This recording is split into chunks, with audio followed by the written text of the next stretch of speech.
Big boss season 8 లో task మధ్యలో gap వచ్చినప్పుడు సోఫా ఏరియాలో కూర్చొని నిఖిల్, పృథ్వీ, నబిల్ ముగ్గురు కూడా మాట్లాడుకుంటూ ఉంటారు. ఇక పృథ్వీ మాట్లాడుతూ, మీరు నా టీషర్ట్ ని సేవ్ చేశారు, మీ ఇద్దరిలో ఎవరిని సేవ్ చేయాలో చెప్పండి అని అడుగుతాడు.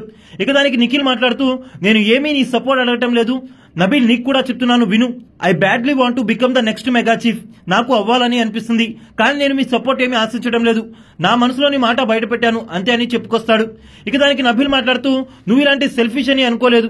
ఆల్రెడీ నువ్వు చీఫ్ గా చేశావు, ఇప్పుడు మళ్ళీ మెగా చీఫ్ అవ్వాలని ఎలా అనుకుంటున్నావు? ఆల్రెడీ రోహిణికి కూడా కమిట్మెంట్ ఇచ్చావు నిన్ను కంటెండర్ ని చేస్తానని అంటూ అడుగుతాడు. ఇక దానికి పృథ్వీ మాట్లాడుతూ, నన్ను చీఫ్ ని చేస్తానని నువ్వు చీఫ్ అవుదామని అనుకుంటున్నావా అని షాక్ అవుతాడు.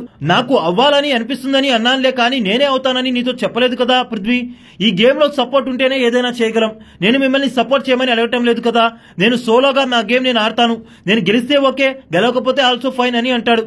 అట్లాంటప్పుడు మాతో డిస్కస్ చేయకుండా నీ ఆట నువ్వే ఆడొచ్చు కదా అంటూ నిఖిల్ ని అడగగా, అలా చెప్పకుండా చేసేది మోసం అవుతుంది, నేను అలా చేయలేను నబిల్ అని చెప్తాడు నిఖిల్. నాకు అవ్వాలని అనిపిస్తుంది, కానీ అట్ ద సేమ్ టైం నేను ఇచ్చిన కమిట్మెంట్స్ ప్రకారం నేను అవ్వలేనని అంటాడు నిఖిల్.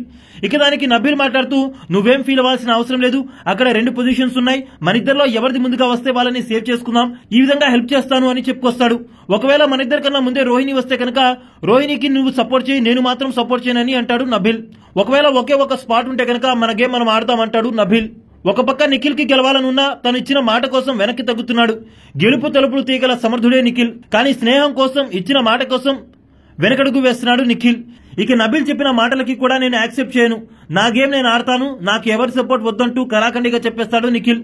మరి నిఖిల్ మెగా చీఫ్ కంటెండర్షిప్ అయ్యే అవకాశం ఉందా? నిఖిల్ మెగా చీఫ్ అయ్యే అవకాశం ఉందని మీరు అనుకుంటున్నారా? వీటిపై మీ అభిప్రాయాలని కామెంట్ రూపంలో తెలియజేయండి.